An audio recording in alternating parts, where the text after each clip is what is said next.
Olá, sou a doutora Cristina Teixeira e hoje quero conversar com vocês sobre o coronavírus que nos tem preocupado bastante como país. Nós estamos hoje no que eu chamo de janela de oportunidade, ou seja, agora é a hora em que nós podemos tomar medidas como país, como população, que vão ter grande impacto na evolução dessa doença no nosso país. Nós temos ainda poucos casos, mas isso não vai durar muito tempo. Ainda não existe cura, não existe uma medicação realmente comprovadamente efetiva contra o coronavírus, mas vários estudos têm mostrado que o isolamento do convívio social tem tido grande impacto na transmissão da doença.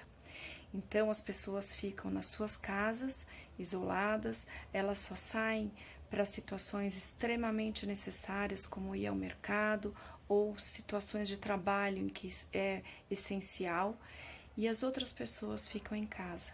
Então, são suspensas aulas, são fechadas igrejas, escolas, shoppings, e isso tem evitado a evolução da doença. Isso por quê? Porque a transmissão do coronavírus ele é muito diferente do influenza. Antes, quando começou essa história de coronavírus, eu até achei que era exagero também. Mas quando eu comecei a ler, a pesquisar e acompanhar os casos, eu percebi que não é bem assim. A transmissão do corona ele é diferente. Ele é um vírus mais resistente e que se transmite muito mais. Ao passo que a influenza ele vai transmitir de uma pessoa para cada duas, 1,5 a 2 pessoas, o corona vai transmitir a cada 4 ou 5 pessoas. Por quê? Porque além dele ser transmitido em forma de gotícula, que é saliva, lágrima, secreção da tosse, ele também é transmitido através de aerosol, ou seja, ele fica suspenso no ar. Além disso, ele tem uma sobrevivência maior em superfícies como maçaneta, mesas, e além de também poder ser eliminado pelas fezes.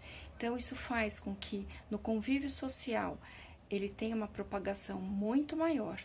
E no tratamento desses doentes no hospital, a gente também tem que ter um cuidado. Esses pacientes eles vão precisar ficar isolados e vão para que a doença não passe nem para outros pacientes e nem para a equipe que o assiste. A gente não precisa entrar em pânico, a gente precisa ter cuidado. Então agora é hora da gente evitar beijo, abraço, aperto de mão, embora isso seja bem gostoso, mas agora é hora de não, agora é hora da gente ter sabedoria e se recolher. E é hora da gente tomar as medidas plausíveis. Não, mas não é hora realmente de pânico. 80% das pessoas acometidas pelo coronavírus vão ter doença muito leve ou frustra, como um resfriado, como uma gripe comum. E essas pessoas, a nossa orientação é que ela fique em casa, que ela tome medicações sintomáticas, como um analgésico, de preferência um paracetamol ou dipirona, evite o ibuprofeno, embora isso não seja ainda uma recomendação formal, mas que elas fiquem em casa. Não procurem hospitais, porque isso vai sobrecarregar o sistema de saúde. Mas se você tiver sintomas como falta de ar, desconforto respiratório, febre persistentemente alta e vômitos, você deve procurar o serviço médico imediatamente e você deve se dirigir ao pronto-socorro. Não vá a consultórios ou clínicas, pois lá nós não teremos como prestar a assistência que você precisa e você ainda correrá o risco de passar a doença para outras pessoas.